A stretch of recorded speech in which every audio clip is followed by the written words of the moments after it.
It was my 30th birthday, and I was alone.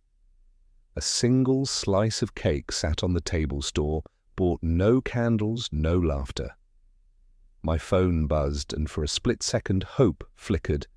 Maybe this time they remembered. Maybe my family would finally see me. But when I opened the message, my chest caved in. Stom, don't forget to send $5,000 for Miles's promotion party. It's a big moment for your brother. We're counting on you. No happy birthday, no we miss you. Just another reminder that even on my day, I existed only as a shadow and a wallet. That night, humiliation came crashing down on me. But truth is, it had been there my entire life. I grew up in a house where my brother Miles was the sun, and I was just a shadow. Everything revolved around him, his grades, his trophies, his future. And me, I was the footnote, the afterthought. I remember being 10, waiting on stage at my first piano recital. My hands trembled over the keys, scanning the crowd for my parents. The seat I'd saved for them was empty. I played anyway, forcing every note out of shaking fingers, praying they would at least clap at the end. But when I looked up, they weren't there. They had left early to get Miles ready for his debate competition. That was the first time I realized my achievements would always come second. By 17, I should have been used to it, but it still burned. Graduation day. My name called the applause, scattered the camera flashes, all aimed at Miles. I walked across the stage, diploma in hand, but my parents were too busy bragging to another family about the scholarship Miles had just secured. I stood alone in my cap and gown, smiling for nobody. Years later, it was the same story. Family dinners weren't meals, they were coronations for Miles. His promotion, his new car, his engagement, my job, my struggles, my milestones, those barely made it into conversation. The worst came one evening, a night that burned itself into my memory. We were gathered around a long oak table at my parents' house. Glasses clinked, laughter filled the air, all of it for Miles's newest achievement. My father raised his voice, pride booming. "Stom, didn't you just get a bonus at work? That's perfect timing. You can put 20,000 toward the celebration. After all, family supports family." The room went silent. All eyes turned to me. My mother nodded, her tone sharp. "Yes, Stom. It's the least you can do. Miles has carried this family's name with honor. You should be proud to help." The humiliation burned through me. I felt like I was 10 again, begging for a seat in a crowd that had no space for me. My uncles smirked, cousins whispered.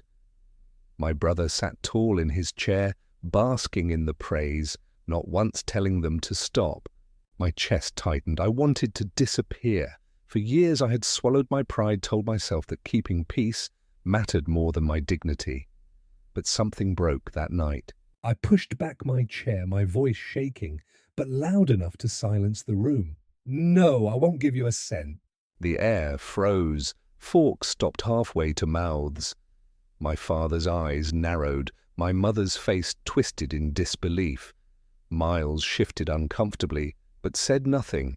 I stood there, heart pounding, hands trembling. Yet for the first time in my life, I didn't bow my head. Humiliation had defined me for decades, but that night, for the first time, I chose defiance over silence. When I walked out of that dinner, my legs trembled, but my chest felt lighter than it had in years. For the first time, I hadn't bowed my head. Yet, as I closed the door behind me, I knew what was coming, the cost of defiance. The calls started the next morning. My father's voice thundered through the voicemail, ungrateful. "You embarrass this family. After all we've given you, you can't even stand beside your own brother."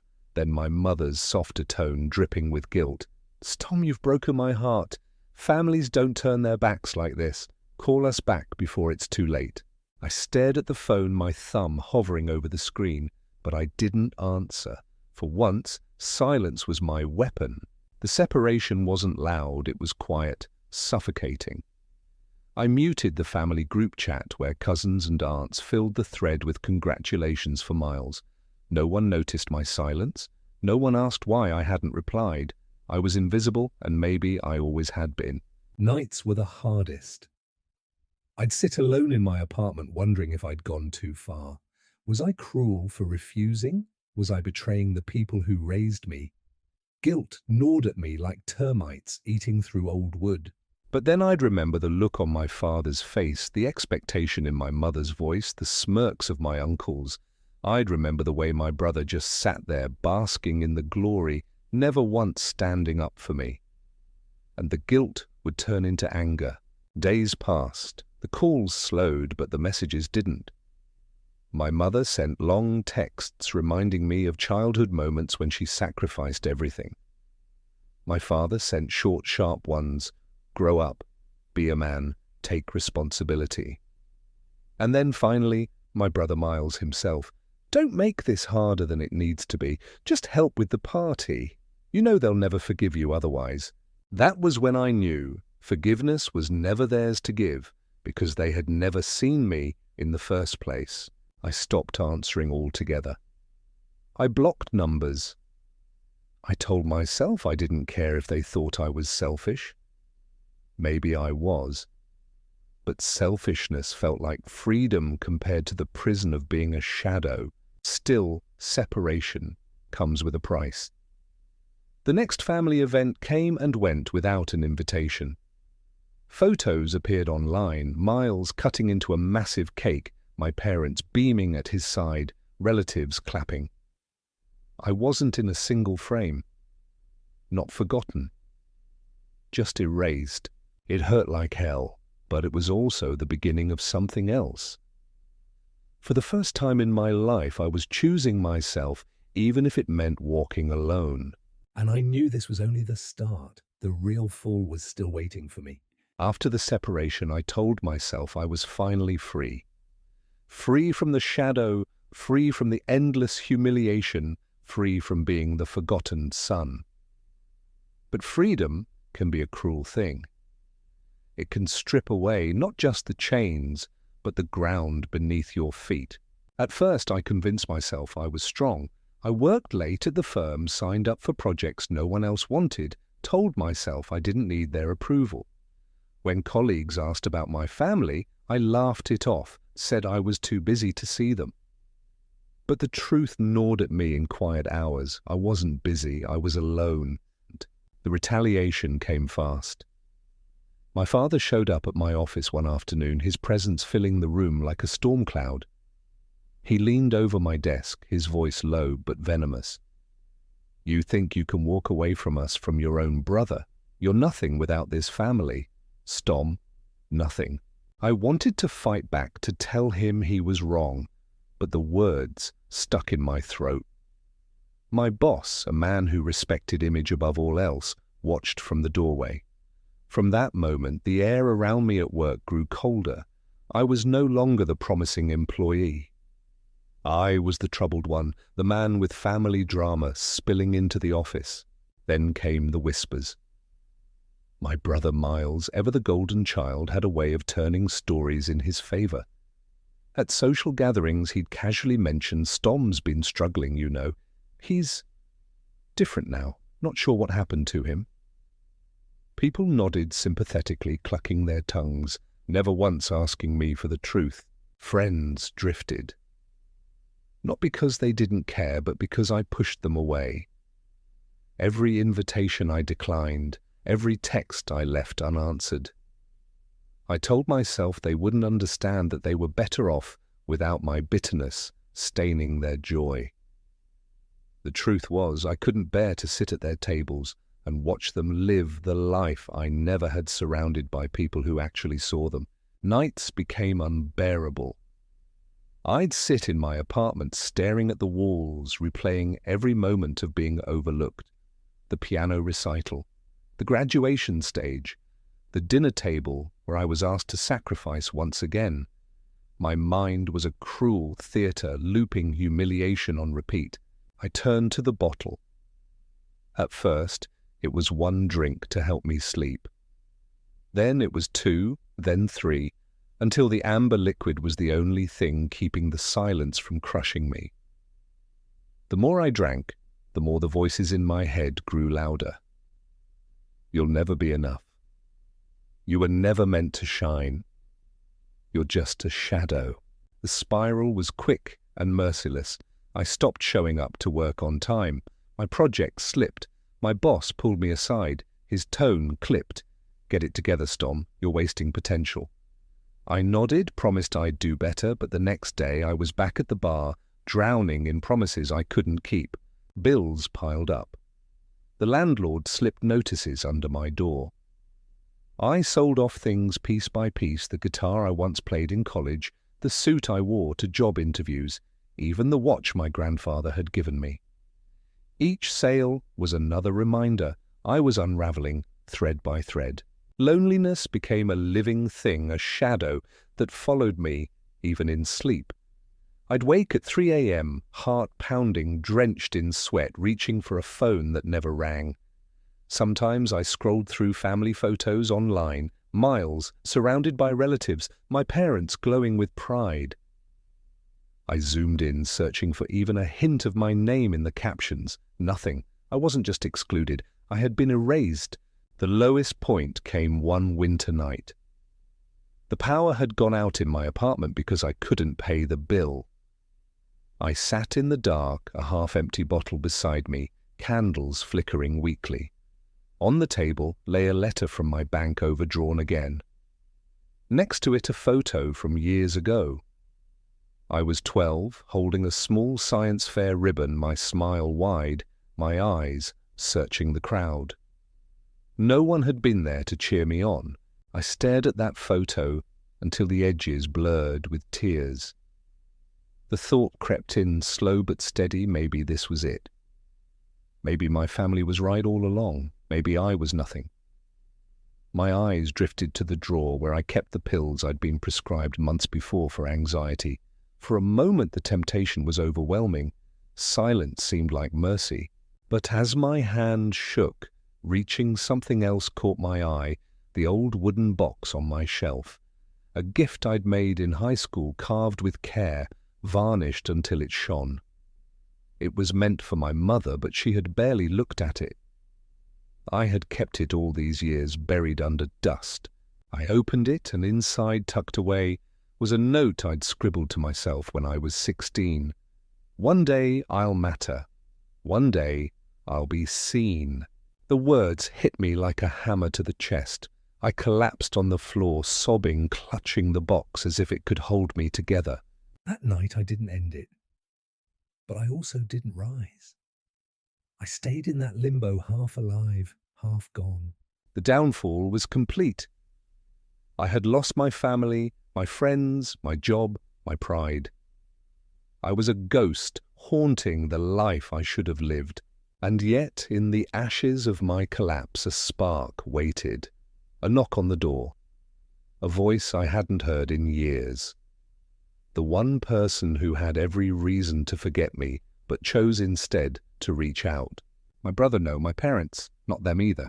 It was someone else. The beginning of a second chance I never saw coming. The days after my collapse blurred together. Time lost meaning. Morning, night, it was all the same dull grey. I wandered my apartment like a ghost, bottles scattered across the floor, unopened bills piled higher than the dishes in the sink. Every knock I heard I ignored. Landlord, debt collector, it didn't matter. But one afternoon a knock came that wouldn't stop. 3 times, 4. Then a voice familiar, yet older, steadier.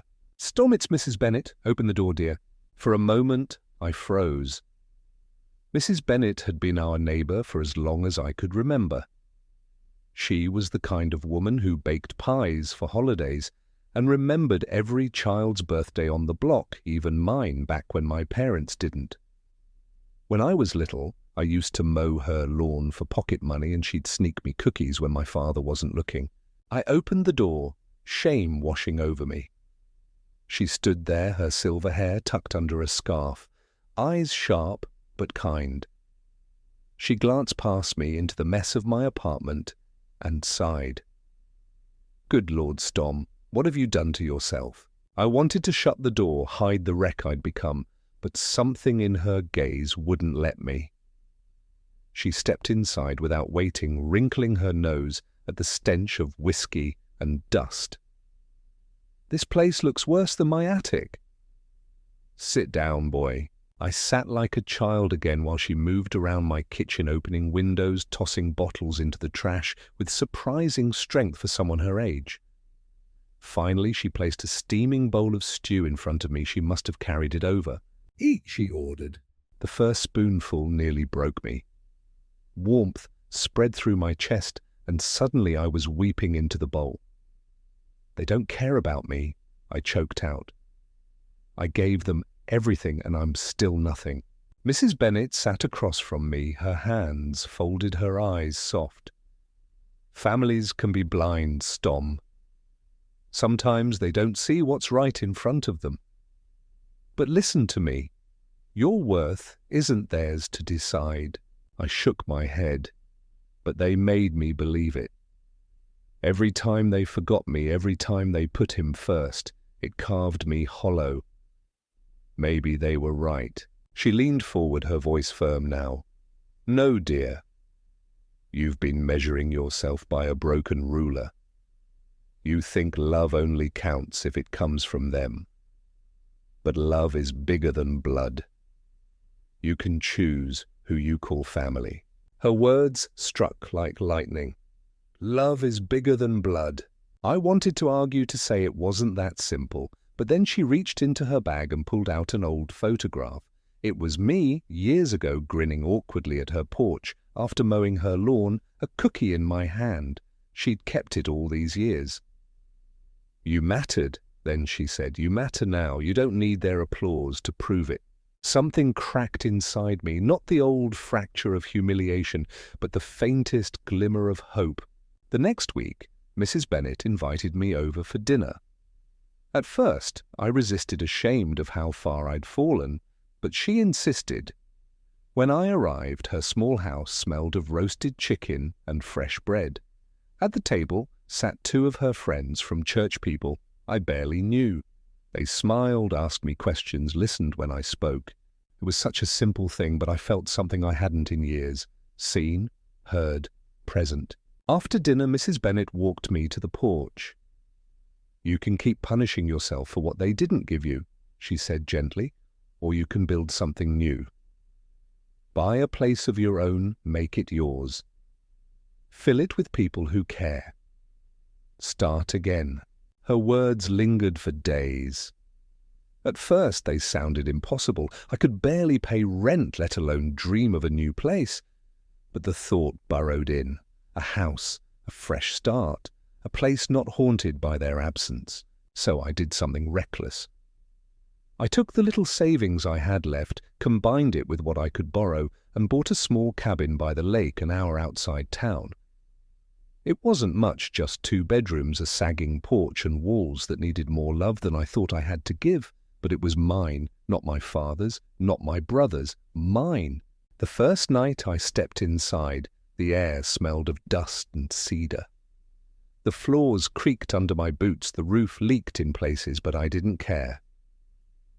I sat on the porch, looking out at the dark ripples of the lake, and for the first time in years I felt something stirring inside me.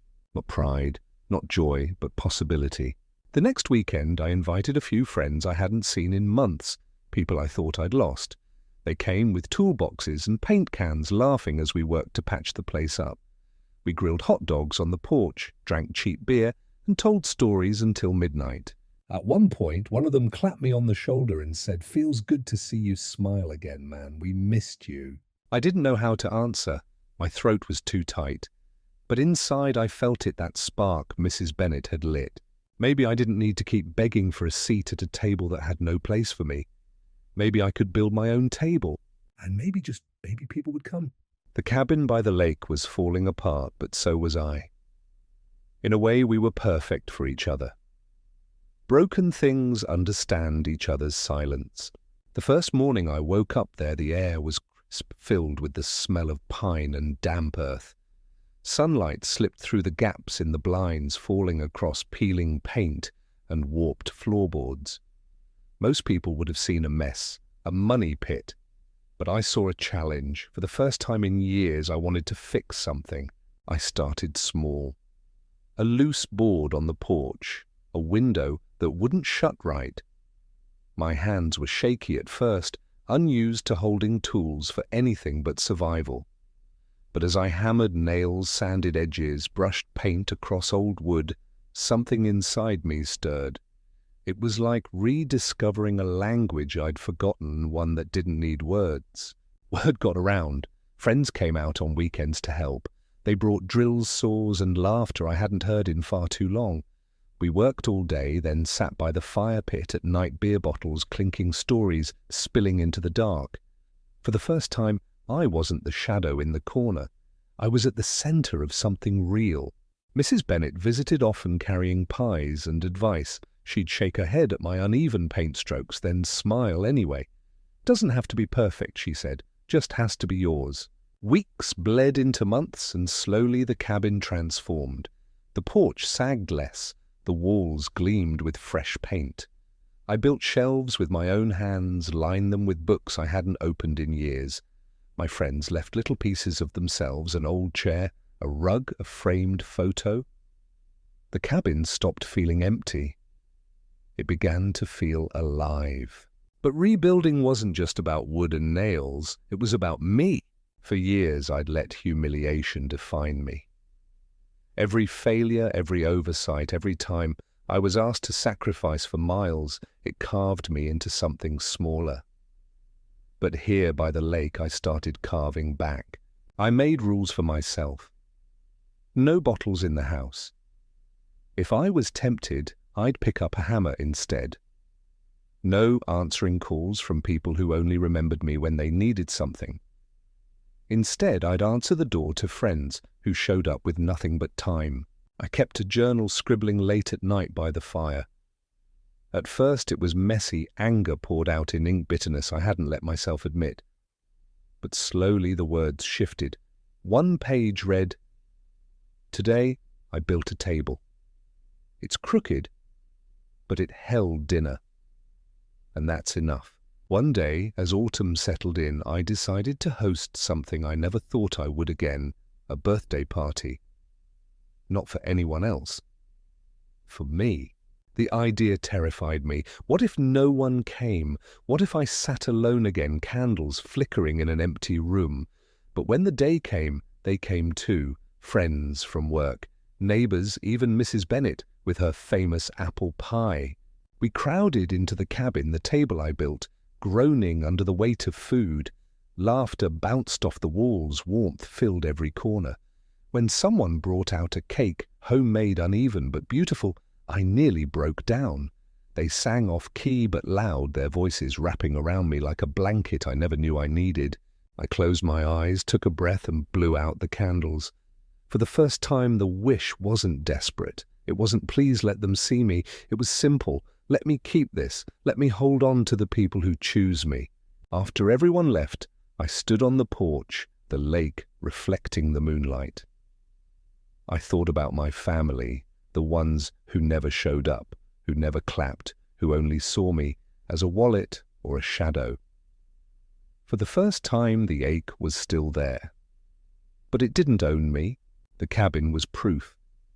The laughter, the crooked table, the cake crumbs, it was all proof.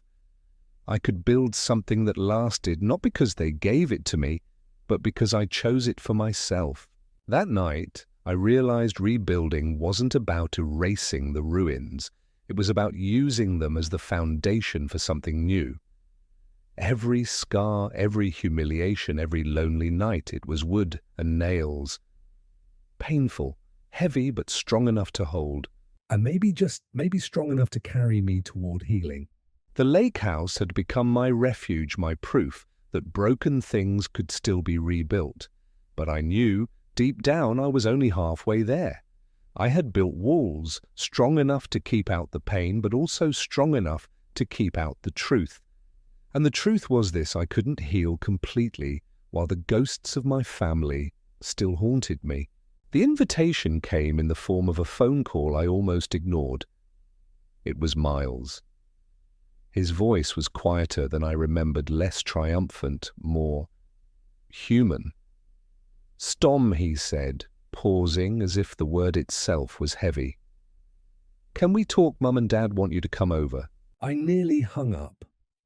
My first instinct was to protect myself, but something inside whispered, "If you don't face them now, you'll carry this weight forever." So I agreed. The drive back to my parents' house felt surreal. The roads were the same, the trees, the old mailbox, leaning just a little too far to the left. But I wasn't the same. My hands gripped the steering wheel, steady, my chest rising and falling with calm determination. When I stepped inside, the air smelled of roast beef and potatoes, familiar, almost comforting. My mother stood in the kitchen, her hands trembling as she wiped them on her apron. My father sat at the table, his back stiff, eyes unreadable. Miles hovered near the window, his hands shoved deep in his pockets. No one spoke at first. The silence was thicker than any I'd ever known. Finally, I placed something on the table, an old photo album. "This," I said, flipping it open, "is my life, the part none of you ever saw." Page after page.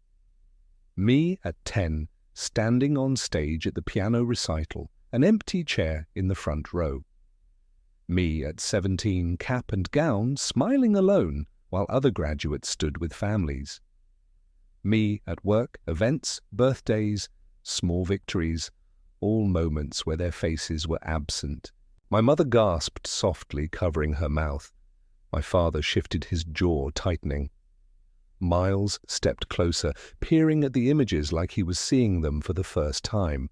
"You never clapped?" I said, my voice steady but sharp. "Not once. Every time I looked for you, you were looking at him. Every achievement I had, you brushed aside. And when I said no that night, when I finally refused to pay for another celebration, I wasn't betraying this family. I was saving myself." My father's eyes flashed. For a moment I thought he would erupt the way he always had, but instead he slumped back in his chair, suddenly looking older. I thought Miles needed us more," he muttered. "He was destined for great things. You were steady, reliable. I thought you didn't need the praise." The words cut, but also revealed something I hadn't expected: ignorance, not malice. My mother's tears fell freely now. "I didn't see," she whispered. "God forgive me, I didn't see what I was doing to you."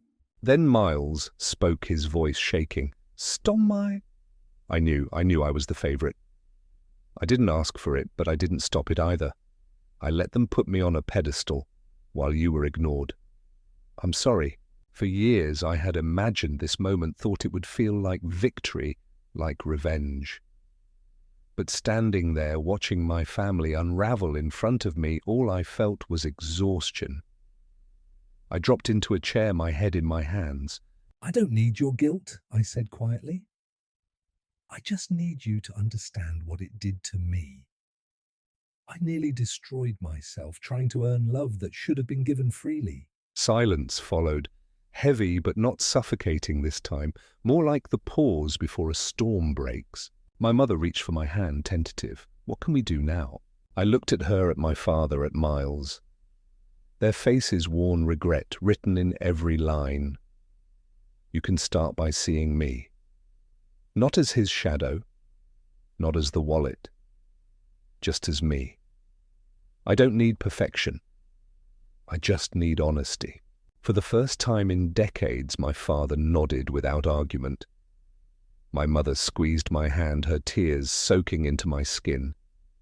Miles swallowed hard and whispered, "You're not a shadow, Stom. You never were." Something inside me loosened. Not a full release, not a miracle cure, but a crack in the wall I'd built, enough for light to seep in.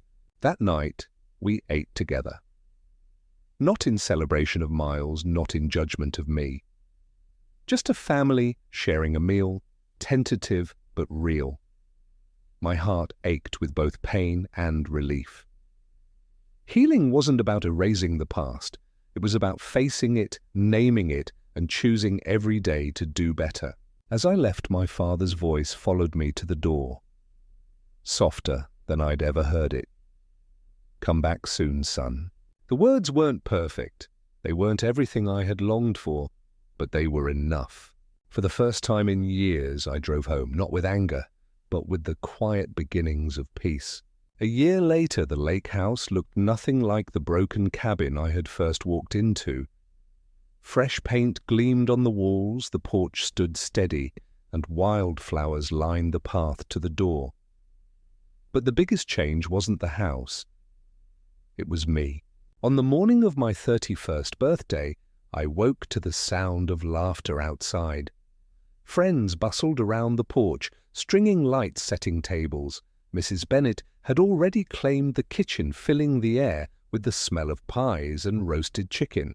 This time there would be no lonely slice of cake. This time it was my celebration. As evening fell, the cabin glowed with warm light.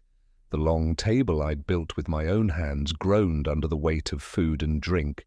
My friends filled the seats, raising glasses, voices mingling in a chorus of joy. For the first time in my life, the song of happy birthday was sung for me, not drowned out by someone else's applause.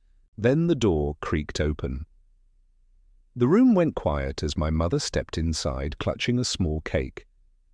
Behind her came my father, slower, leaning on his cane, and then Miles, his eyes downcast but steady.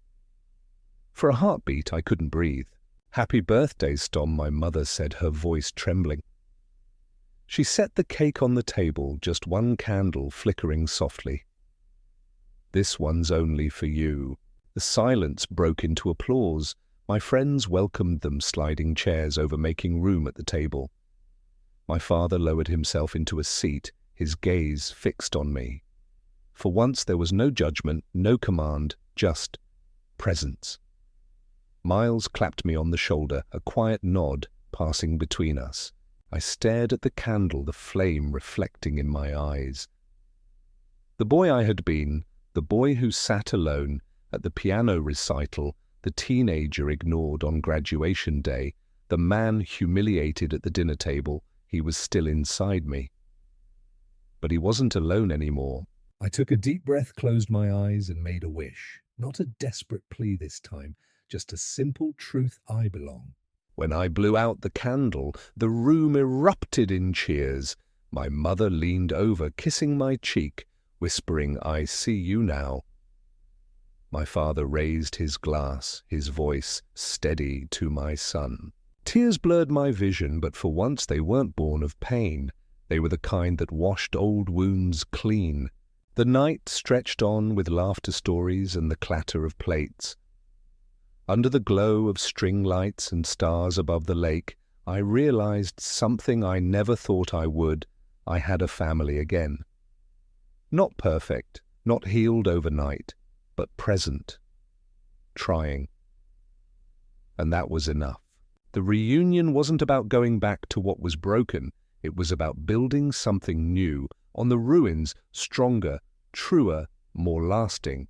As the fire crackled and my loved ones, both chosen and blood, sat around me, I finally felt it. The thing I had been chasing my whole life. Home,